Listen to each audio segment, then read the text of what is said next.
एक बार की बात है, प्राचीन भारत में एक महान आर्षि के आश्रम में कई शिष्य शिक्षा प्राप्त कर रहे थे।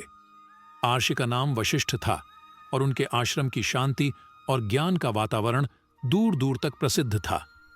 एक दिन अर्षि वशिष्ठ ने अपने शिष्यों को एक महत्वपूर्ण पाठ सिखाने का निश्चय किया। सुबह का समय था और सभी शिष्य योग और प्रार्थना के लिए एकत्र हुए थे। आर्षि वशिष्ठ ने उन्हें एकत्रित होते देख कहा, आज मैं तुम्हें एक कहानी सुनाना चाहता हूं जो जीवन के सबसे महत्वपूर्ण सत्य को उजागर करेगी। शिष्यों की उत्सुकता बढ़ गई और उन्होंने ध्यान से सुनने के लिए अपने स्थान पर बैठ गए।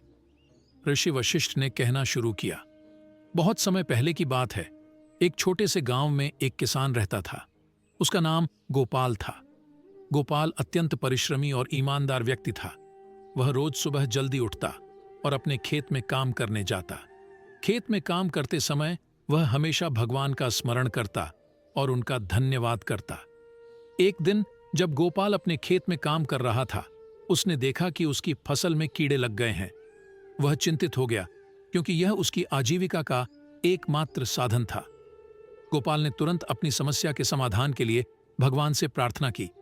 उसने कहा, हे भगवान, मेरी फसल को बचाओ और मुझे मार्ग दिखाओ। उसी रात गोपाल को एक दिव्य सपना आया। सपने में भगवान कृष्ण ने प्रकट होकर कहा, प्यारे गोपाल, चिंता मत करो। कल सुबह तुम गांव के तालाब पर जाओ। वहां तुम्हें एक विशेष जड़ी बूटी मिलेगी। उसे अपनी फसल पर छिड़कने से कीड़े भाग जाएंगे। अगली सुबह गोपाल ने भगवान कृष्ण के निर्देश का पालन किया और तालाब पर गया। वहां उसे वही जड़ी बूटी मिली जो उसने सपने में देखी थी। उसने उसे अपनी फसल पर छिड़का और कुछ ही दिनों में उसकी फसल हरी भरी हो गई। गोपाल ने भगवान का धन्यवाद किया और उनकी कृपा का गुणगान किया। आर्षि वशिष्ठ ने अपनी कहानी समाप्त की और शिष्यों से पूछा, बताओ, इस कहानी से तुमने क्या सीखा? एक शिष्य ने उत्तर दिया, गुरुदेव, इस कहानी से हमें यह सीख मिलती है कि सच्ची श्रद्धा और विश्वास के साथ की गई प्रार्थना अवश्य ही फलदायी होती है। ऋषि वशिष्ठ मुस्कुराए और बोले, सही कहा। जब हम पूरी श्रद्धा और विश्वास के साथ ईश्वर का स्मरण करते हैं और उनकी कृपा की प्रार्थना करते हैं, तो वे अवश्य ही हमारी मदद करते हैं।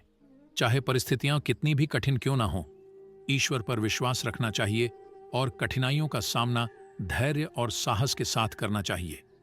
यही गीता का संदेश है, कर्म करो, फल की चिंता मत करो।